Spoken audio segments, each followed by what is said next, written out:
Director గారు, media cell incharge మెనార్ గారు, senior నాయకులు శంకర్ కుమార్ గౌడ్ గారు, సీనియర్ నాయకులు నయీం గారు, ఐఎన్టీసీయూ ప్రెసిడెంట్ రాములు యాదవ్ గారు. మీ అందరికీ తెలుసు, మున్సిపల్ ఎన్నికలు నోటిఫికేషన్ రావడం జరిగింది. ఇయర్ నుంచి మున్సిపాలిటీలో నామినేషన్ చేయడం ప్రక్రియ కూడా స్టార్ట్ అయిపోయింది.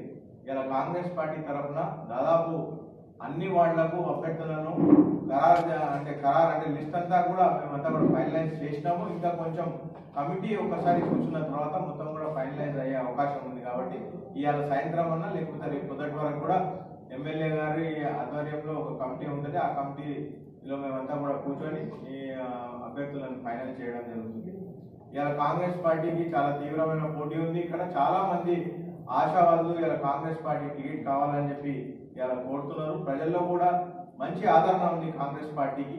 ఇలా మా లీడర్లతోటి మా నాయకులతోటి ఒకటే విజ్ఞప్తి, ఇలా చాలా మంది నాయకులు ఇలా ఫస్ట్ డే కాబట్టి చాలా మంది నాయకులు ఇలా కొంచెం మంచి దినం ఉన్నందుకు ఇలా చాలా మంది ఇలా నామినేషన్ వేయడం జరుగుతుంది. ఇంకా అంటే వాళ్ళ క్యాండిడేషన్ ఇంకా ఫైనల్ కాకముందే ఇలా చాలా మంది అభ్యర్థులు నామినేషన్ వేయడం జరుగుతుంది.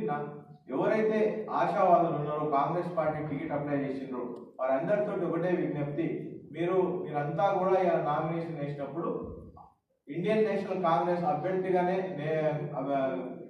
అప్లికేషన్ వేయాల్సిన అవసరం ఉంది. మీరు ఇండియన్ నేషనల్ మీ అభ్యర్థిత్వం మేమంతా కూడా ఫైనలైజ్ అనండి, అది ఇండిపెండెంట్ గా వేస్తే మాత్రం దాన్ని పరిగణలోకి తీసుకోం. కాబట్టి ఐఎన్సీ క్యాండిడేట్ గానే మీరంతా కూడా ఇలా అప్లికేషన్ వేయాలి.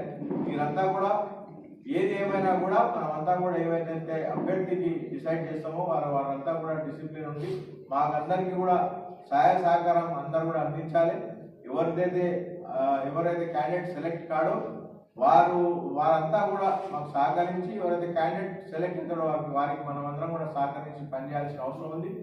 75 సంవత్సరాల తర్వాత మనకు కార్పొరేషన్ ఇలా అవకాశం అయితే మన మహబూబ్నగర్ కార్పొరేషన్ కావడం జరిగింది. ఆ కార్పొరేషన్ ని ఇలా మంచి అభివృద్ధి చేసుకోవడానికి మనకు మంచి నాయకత్వం ఇలా మన రాష్ట్ర నాయకత్వం కానీ మన జిల్లా నాయకత్వం కానీ ఇలా మనం ఉంది. కాబట్టి మనమంతా ప్రజలంతా కూడా సహాయ సహకారాలు అందించాలి.